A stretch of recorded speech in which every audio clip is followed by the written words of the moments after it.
Alright, hello Algebra 2. This is like my 5th time making this video, so you know what? I'm just gonna roll with it, and you're gonna have to suffer the errors that I make because my mouth has not been connected to my brain today. So let's get started. This is your general form for your rational functions. This a value on the outside, like we've seen a whole bunch of different times, it's like a scale factor, it's a number that you're multiplying by, that's just gonna be changing. It's gonna be making vertical stretches or compressions. So I'm gonna say vertical stretch or compressions. As was said in the video that I assigned, please watch the other one first because that just kind of lays all out. Again, my brain is not connected to my mouth today. So 1 over x minus b, that denominator of x minus b is going to be determining your vertical asymptotes. So here, one way that you could solve for your vertical asymptotes, I'm going to say solve for vertical asymptotes, I think I spelled that right, is if you set your denominator equal to 0. So I have a denominator of x minus b. If I set that equal to 0 and solve for x, add b to both sides, then I see that my vertical asymptote is going to be at x equals b, whatever that b value is. Okay, and again, this kind of comes from, if you look at just this inside part here, one thing you learned was that you can never divide by 0, right? 1 divided by 0, it's like undefined, it's an error in your calculator. So we got to check to make sure that that denominator is not equal to 0, because whatever x value that makes that denominator equal to 0, that is going to be your break in your graph. That's going to be your asymptote in your graph. Okay, so that's why I like to set the denominator equal to 0 and check and see where that break is going to be, right? And then that c on the outside, if I'm adding c on the end, just like with everything else, it's a vertical shift up or down.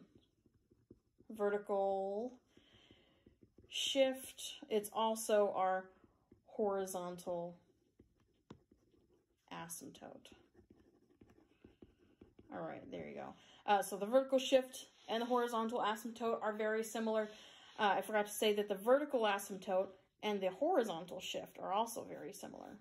Horizontal shift. Okay, so now we have the pieces from the video that I had you watch, and now we have some pieces from here. Let's put this all together and graph some equations. Okay, one thing I do want to do actually is talk about just the parent function.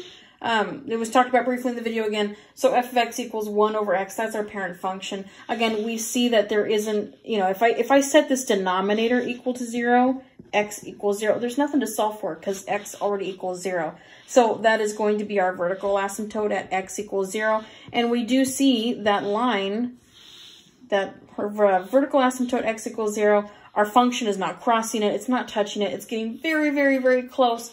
That is our vertical asymptote. And then again, our horizontal asymptote, there's nothing being added to the end of this. Oops. There's nothing being added to the end of this. There's no like c value plus c or plus 2 or minus 3. There's no vertical shift. So my horizontal asymptote is still going to be staying at y equals 0. That horizontal line coming through like that. They also talked about writing the domain and range in that video. And I just want to tell you, the book is going to write it. It's going to ask you to write it in set notation. And if you remember, set notation from chapter 1 involved those little squiggly brackets. So our domain, again, all of our x values, we could say domain is the set of, again, set notation with those squiggly brackets, the set of all x values, the vertical line here says such that, so the set of all x values such that x is not equal to 0. And again, I'm getting x is not equal to 0 from our vertical asymptote because our vertical asymptote says that this function is never going to have, it's not going to be defined when x equals 0. So we're just going to have to leave x out in our domain, or x equals 0 out in our domain. That's why we say all x values, you know, x could be 500, x could be negative 31.5, but it just can't be 0. Okay, same thing with our range. Okay, here is our y values. All right, our range is our y values, so the range is going to be the set of y values such that y, again from our horizontal asymptote, we saw that our function is never going to have an output or an f of x value or y value of 0 because our asymptote's there.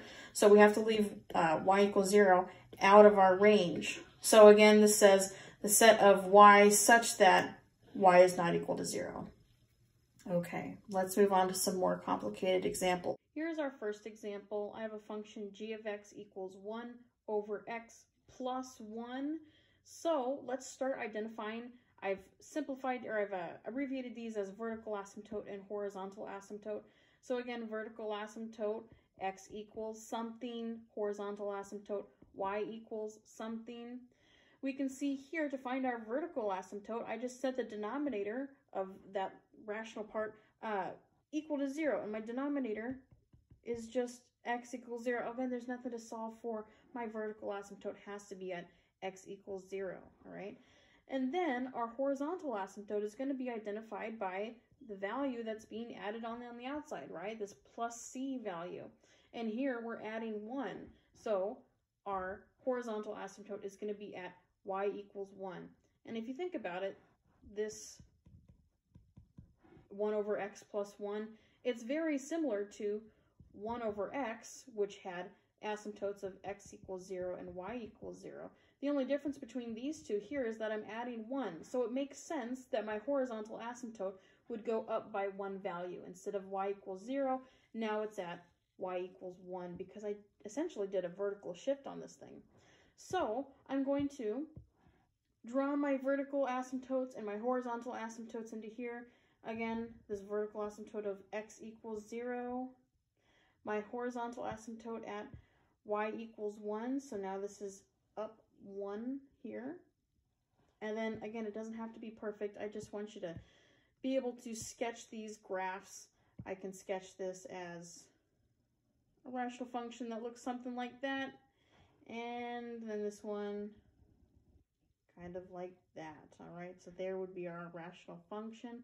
If we identified the domain and range on this thing, I could say again, domain is all of our x values. So this is the set of all x's such that as long as x is not equal to 0, again, that comes from our vertical asymptote. Our range, all of our y values, so our range is the set of all y. Here now, our y can't be equal to 1 because we have a horizontal asymptote at 1. Again, that graph cannot cross the line y equals 1. It cannot meet the line y equals 1. So we're going to throw 1, we're going to throw 1 out of our range. So we're just going to say it's all the y values such that y is not equal to 1. Okay, let's look at another one. All right, here I have 1 over x plus 3. Again, let's identify the vertical asymptote. I'm going to solve by setting the denominator equal to 0. So I'm going to say my vertical asymptote, I've got x plus 3 equals 0. If I solve for x here, I'm going to minus 3 from both sides, and that's going to give me x equals negative 3. So I'm going to have a vertical asymptote at x equals negative 3. It's going to come right down like this. There is my vertical asymptote at x equals negative 3. My horizontal asymptote, y equals something, right? Is there anything that's being added onto the outside? No, there's no c value like we said before. So this is just going to be, you could think about it as like plus 0, right? So again, your horizontal asymptote on this one is going to be y equals 0. And drawing that into my graph, there you go, horizontal asymptote at y equals 0. Now we can sketch this guy. Oh, I want that in orange. Okay, now we can sketch this guy. Gonna look something like that. Just a general sketch. I want to make sure you know how to identify the asymptotes in a rational equation. That's really the important part. And then the domain and range. Again, domain is the set of all x values such that, well, here x cannot be equal to negative 3. Negative 3. And then our range, all the y values such that y is not equal to 0. All right, let's do another one. Okay, now I'm throwing vertical and horizontal asymptotes at you at once. Our vertical asymptote, again, we can just solve set this denominator equal to 0 and solve. So if I say x minus 2 equals 0, I'm going to solve for x by adding 2 to both sides, and I get x equals 2. So I know my vertical asymptote has to be at x equals 2. Here's my line, vertical asymptote, again going up and down. It's crossing there at x equals 2. My horizontal asymptote, now I have something being added onto the outside. And again, we don't have to solve for anything. We're just going to say it's like a vertical shift down 1, right? So my horizontal asymptote y equals -1. It's just going to keep that sign of -1. And I can add that into my graph. Kind of looking something like that there. And again, these were all transformations on that parent function, so it's going to keep that same shape. Ah, my colors are all messing up. It's going to keep that same shape, looking something similar to that. Looking something similar to that there. And then my domain, let's write that real quick. So again, it could be any x value as long as x is not equal to 2, right? Again, 2 is what makes the denominator 0, so, and that can't happen, so we're just going to say x not equal to 2. Getting that again from our vertical asymptote. The range now, all of our y values such that y is not equal to -1, all right? Again, getting that just from our horizontal asymptote.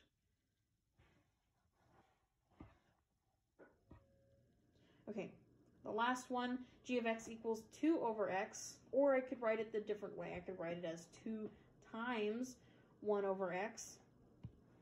And if you think about it, this was what our parent function looked like. So this is 1 over x. And I'm just going to try and get that pretty close to accurate-ish. It's just a sketch. Again, we're getting an idea of what this looks like. And I would have asymptotes at x equals 0 and at y equals 0. So now let's look at, okay, so that was just information about our parent function.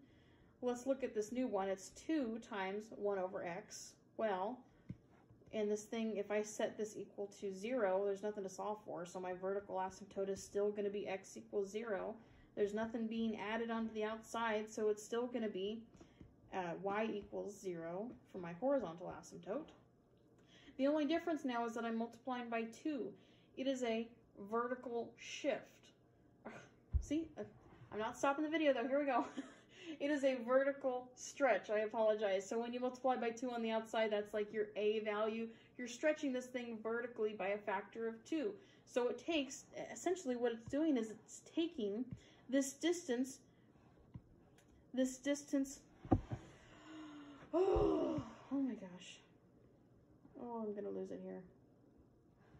Okay, let's be calm. It's taking this distance from my from my x-intercept, and it's multiplying it by 2. So if we just look at this point here on my parent function, now I just multiply that distance by 2, right? And that's going to be up here, right? And I take this point, if I multiply that distance by 2, it's going to be somewhere up here. So essentially just sketching it out, it's going to look just a little bit more stretched out. Okay, I'll find a picture of it because I'm having a hard time here. I'll find a picture of this and I'll show it to you. So I'm just gonna kind of give up here, and I'm just gonna film a screen instead of trying to make it all fancy. Anyway, so right now what I have graphed is the function 1 over x. So that's what we've been working with. That's the general form of it, right? And now I want to figure out what 2 over x looks like, so I'm gonna turn that on. And as you know, as we saw, I kind of sketched out, at least I tried. It just kind of stretches this thing out, right? It's a vertical stretch. That's what that 2 does, is it stretches it out. It multiplies this distance from my x-axis by 2, multiplies that distance by 2, right? Again, up this way. If I turn on a over x, so this is just a little special thing for Desmos. I've turned on a over x, and a is like a parameter, so I can change the value of a. Right now, a is set to 1. So really, what this graph is showing me is 1 over x. As I change a, so let's make a 5.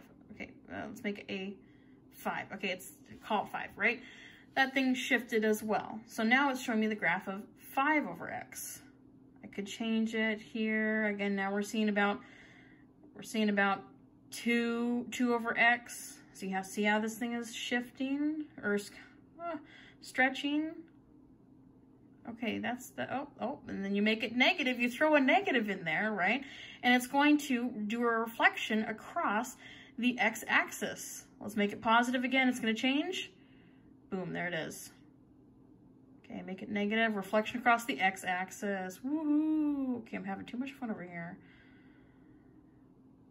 Okay.